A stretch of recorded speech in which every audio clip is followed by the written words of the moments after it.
নমস্কার বন্ধুরা, সায়নিস কিচেনে আপনাদের সবাইকে স্বাগত। আজকে একটা নিরামিষ রেসিপি করে দেখাবো। আজকের রেসিপি হচ্ছে বাখারি আর আলু দিয়ে একটা সবজি। এই রেসিপিটা করতে কি কি উপকরণ লাগবে চলুন দেখে নিই। এখানে আমি দুটো বাখারি ধুয়ে তারপর ভালো করে খোসা ছাড়িয়ে এইভাবে কেটে নিচ্ছি। বীজটা যদি নরম থাকে তাহলে ফেলার দরকার নেই। বাখারিটা আমি গোটাও দেখিয়ে দিচ্ছি, দেখুন। এটা অনেকেই হয়তো চেনেন, আবার কেউ কেউ নাও চিনতে পারেন। বড়ি নিয়েছি আমি 4টে। বড়ির পরিবর্তে আপনারা ডালের বড়া কিংবা বেসনের বড়া দিয়েও করতে পারেন। পরিমাণ মতো সর্ষের তেল, ছোটো চামচের 1 চামচ জিরে গুঁড়ো, আর এখানে একটা বড় সাইজের আলু খোসা ছাড়িয়ে এইভাবে আমি ডুমো ডুমো করে পাতলা করে কেটে নিয়েছি। আর লাগছে চিনি, ফোড়নের জন্য একটা তেজপাতা, একটা পাকা কাঁচা লঙ্কা, আর 1 চামচ জিরে, গোটা জিরে, আর লবণ, হলুদ। কড়াই গরম হয়ে গেছে, এবার আমি বড়ি ভাজবার জন্য পরিমাণ মতো সর্ষের তেল দিয়ে দিচ্ছি। তেল গরম হয়ে গেছে, এবার আমি বড়িগুলো দিয়ে দিচ্ছি। এবার বড়িগুলো 2-1 মিনিট ভেজে নেব।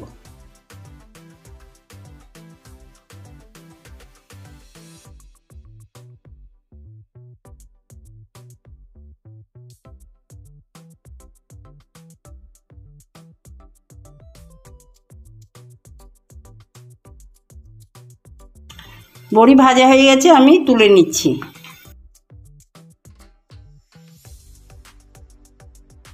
বড়ি ভাজার তেলে আমি ফোড়নটা দিয়ে দিচ্ছি। প্রথমে লঙ্কাটা দিচ্ছি, তারপরে তেজপাতা।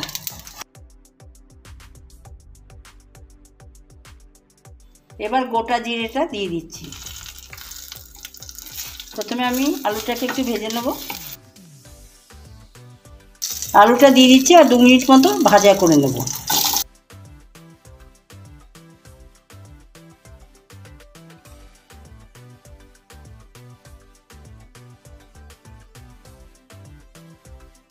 অল্প পরিমাণ হলুদ আর লবণটা দিয়ে দিচ্ছি।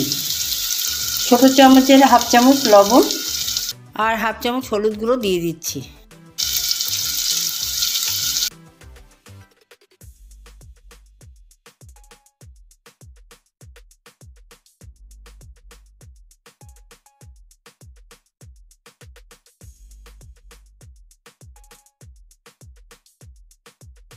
আলুগুলো ভালো করে ভাজা হয়ে গেছে, এবার আমি কেটে রাখা বাখারিগুলো দিয়ে দিচ্ছি।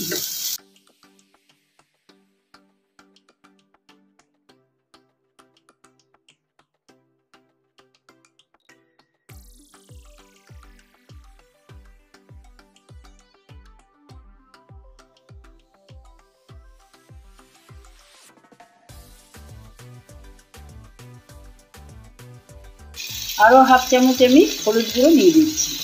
আর লবণটা পরে দেবো, কারণ জল জাতীয় তরকারি তো, লবণ দিলেই জল বেরিয়ে যাবে।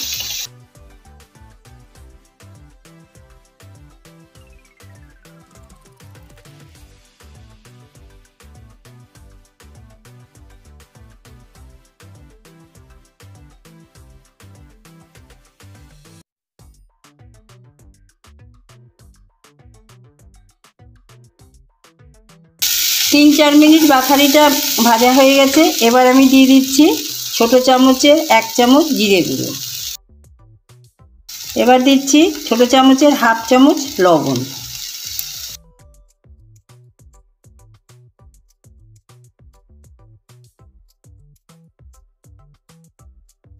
আর একটু সর্ষের তেল আমি দিয়ে দিচ্ছি।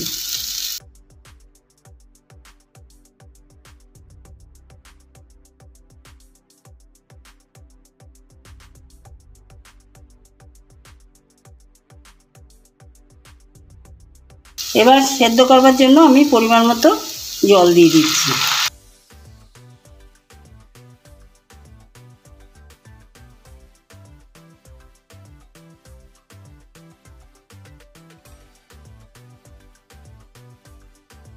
দু 3 মিনিট ফোটার পরে আমি ঝোলটা ভালো করে ফুটে উঠলে তারপরে বড়িগুলো দিয়ে দেবো। এখন আমি ঢাকা দিয়ে দিচ্ছি। এবার ঢাকাটা খুলে নিচ্ছি, আর দেখুন ঝোলটাও বেশ ভালো করে ফুটে গেছে। এবার আমি বড়িগুলো দিয়ে দেবো।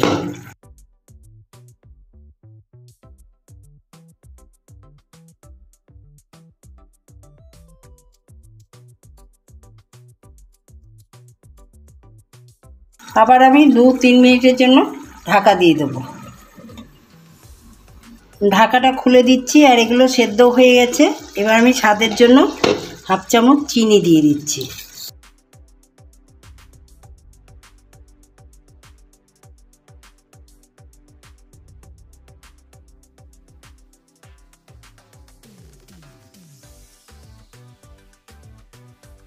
রেসিপিটা রেডি হয়ে গেছে, আমি গ্যাসটা বন্ধ করে দিচ্ছি আর ঠান্ডা হয়ে গেলে আমি সার্ভ করে দেখিয়ে দেবো। বাখারির নিরামিষ তরকারি আমি সার্ভ করে দিয়েছি। যদি আজকের রেসিপিটা আপনাদের ভালো লেগে থাকে তবে লাইক শেয়ার করবেন আর কমেন্ট করে জানাবেন আজকের রেসিপিটা কেমন লাগলো। সাবস্ক্রাইব করে আমার পাশে থাকবেন। আজকের ভিডিওটা আমি এখানেই শেষ করলাম। অন্যদিন অন্য রকম রেসিপি নিয়ে আসবো।